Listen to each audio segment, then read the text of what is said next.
Hai, sekarang kita ada di kedai kopi Nata Damar, salah satu desa wisata kaki langit. Ini destinasi pertama kita. Tepatnya ada di Jogja, Kaliurang. Selanjutnya kita bakalan dengerin pemaparan dari pemilik kedai kopi Nata Damar. Stay tune.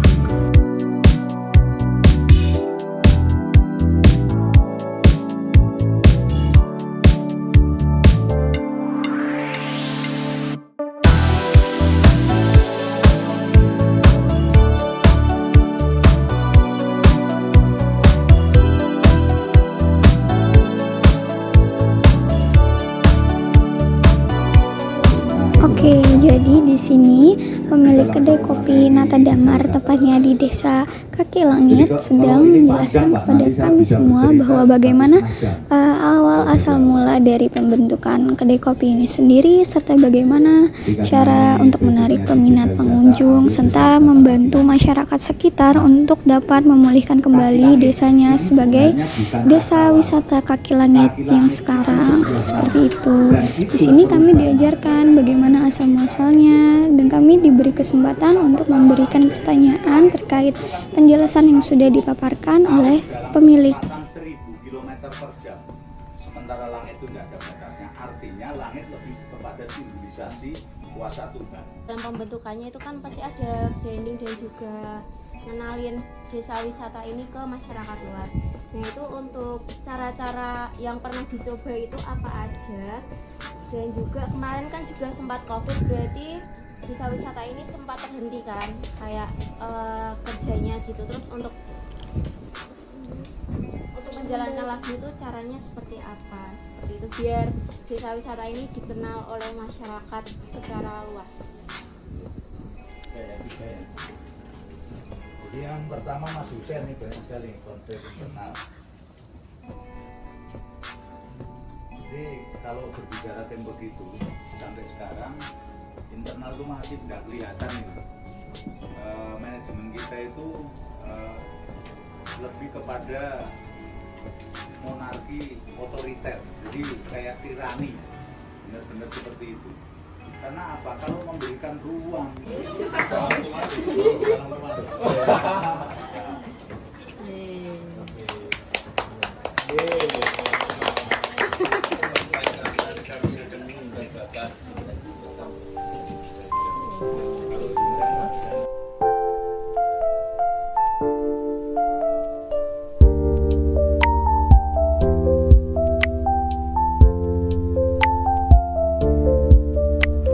Lalu setelah dari kedai kopi Nata Damar, kita menuju ke destinasi kedua, yaitu Hutan Pinus.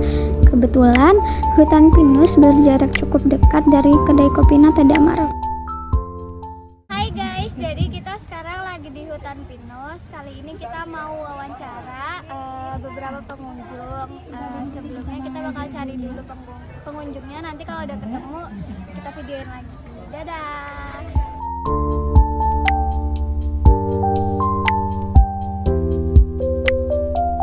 Oke, selanjutnya kita sedang mewawancarai Ibu Nuraini, berasal dari Kalimantan.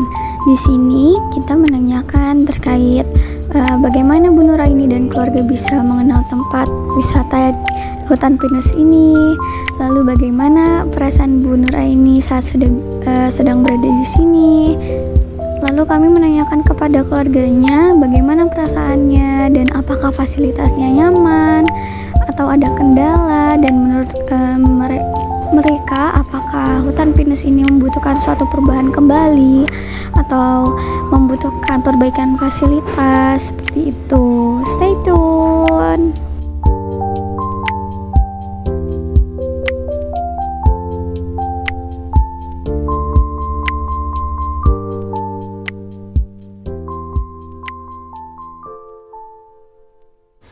Berdasarkan hasil wawancara yang telah kami lakukan, responden kami mengatakan bahwa fasilitas yang dapat dinikmati di Hutan Pinus ini yaitu kawasan pinus dengan suasana yang asri, pertunjukan seni yang menarik, spot foto yang bagus, serta banyak tempat duduk yang nyaman. Kemudian responden kami mengatakan bahwa dari segi pelayanan sudah cukup baik, namun terdapat kekurangan yaitu pada kondisi kamar mandi yang agak sedikit jauh serta sedikit kotor.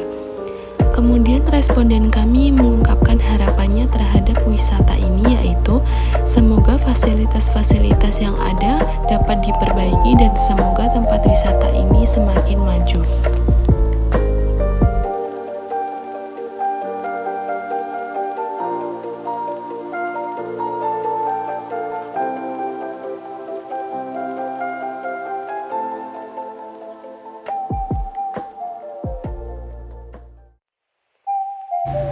Selanjutnya, responden kami mengatakan bahwa kunjungan pertamanya ke hutan pinus ini memberikan kesan yang sangat baik karena hutan pinus ini memberikan suasana yang tenang dan damai sehingga cocok dipilih untuk menghilangkan rasa lelah dan bersantai bersama keluarga.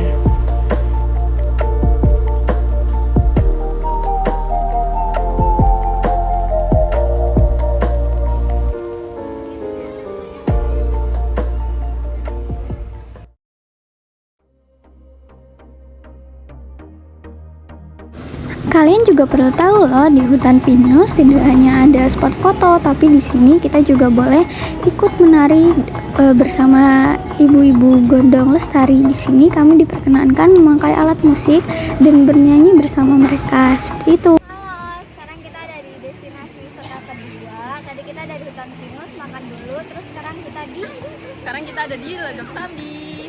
Selamat menikmati. Tara, selanjutnya kita ada di destinasi terakhir, yaitu di Ledok Sambi. Ledok Sambi sendiri bertempatan di Kaliurang. Di Ledok Sambi merupakan perwujudan dari kegiatan masyarakat, yaitu berusaha menjadikan daerah Ledok Sambi atau Kaliurang itu sendiri menjadi tempat desa wisata. Ledok Sambi merupakan tempat wisata untuk keluarga di mana terdapat fasilitas yaitu sungai, tempat ngecamp, dan untuk family gathering lainnya. Selanjutnya kami diberi kesempatan untuk melakukan sharing session bersama salah satu pengurus dari Desa Wisata Ledok Sambi ini sendiri. Kami melakukan banyak pertanyaan di mana beliau pun menjelaskan bagaimana asal-muasal Ledok Sambi dapat terbentuk dan bagaimana sistem kerja di dalamnya, kendala apa saja yang sudah didapat, dan bagaimana cara mengatasinya. Ledok Sambi sendiri merupakan bagian dari swasta, bukan dari pemerintah. Bisa dikatakan Ledok Sambi merangkul masyarakat setempat pada desa setempat untuk menjalankan tempat wisata tersebut agar dapat memberikan lapangan pekerjaan serta dapat memberikan upgrade agar desa wisata tersebut bisa diketahui orang luas. Hingga sekarang banyak yang mengetahui bahwa Ledok Sambi merupakan tempat wisata yang sangat nyaman dan menyenangkan.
Itu mungkin kayak ada batasan umur tersendiri atau emang ada minat dari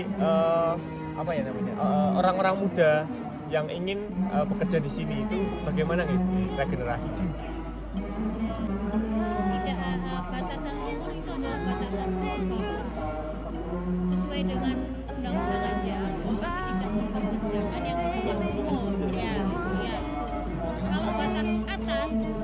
tergantung kesehatan. Iya, tergantung kesehatan. Yang 75 tahun juga ada. Setiap Sabtu Minggu kegiatannya adalah menjaga kartis atau bapak-bapak itu yang parkiran itu. Selanjutnya, kita diberi kesempatan untuk melakukan wawancara dan sharing session bersama salah satu karyawan di Ledok Sambi yang bernama Bania. Bania sendiri bekerja di bagian kitchen, di mana dia merupakan kepala chef di situ. Kami menanyakan banyak hal terkait bagaimana sistem kerjanya di dalam kitchen, apa saja kendalanya, dan lain-lainnya.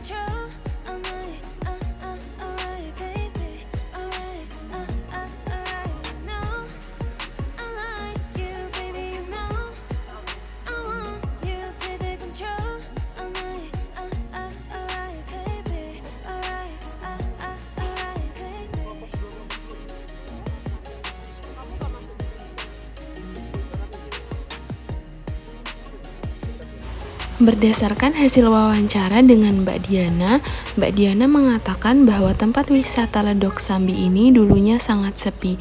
Kemudian seiring bertambahnya waktu, wisata Ledok Sambi ini kini menjadi sangat ramai, dan puncak ramainya yaitu ada pada libur lebaran atau hari libur lainnya. Kemudian Mbak Diana mengatakan bahwa objek wisata yang sangat diminati di Ledok Sambi ini yaitu area sungai dan tempat camping.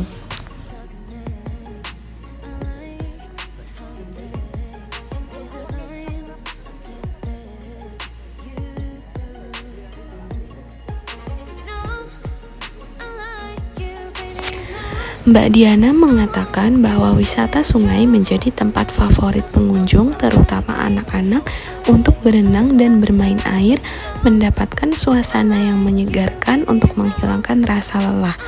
Sedangkan tempat camping juga menjadi favorit pengunjung untuk mendapatkan suasana tenang dan damai dengan alam, tetapi juga aman.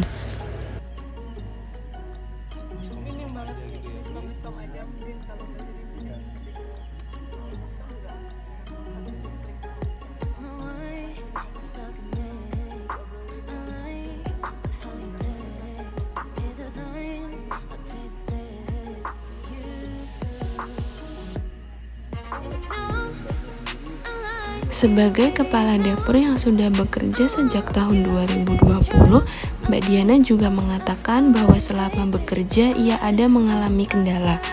Mbak Diana mengatakan kendala yang dialami tidak terlalu banyak, mungkin hanya sedikit protes dari wisatawan yang menunggu makanan terlalu lama. Kemudian Mbak Diana mengatakan bahwa hal ini bisa diselesaikan dengan diskusi dan komunikasi yang baik.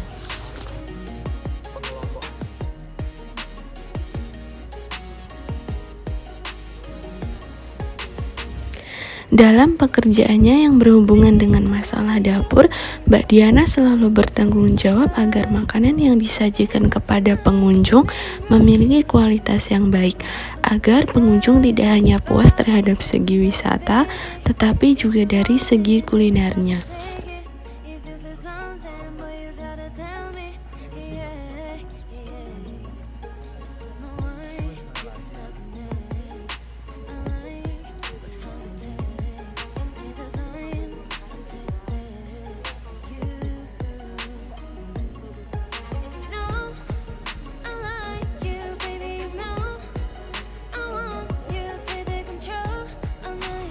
Di akhir sesi wawancara, Mbak Diana mengungkapkan harapannya terhadap wisata Ledok Sambi ini. Mbak Diana mengatakan, semoga wilayah Ledok Sambi ini bisa lebih luas dan beraneka ragam. Kemudian disediakan fasilitas khusus untuk penyandang disabilitas. Mbak Diana juga berharap semoga masyarakat di sekitar wisata Ledok Sambi berpartisipasi lebih aktif lagi untuk memajukan kawasan wisata Ledok Sambi.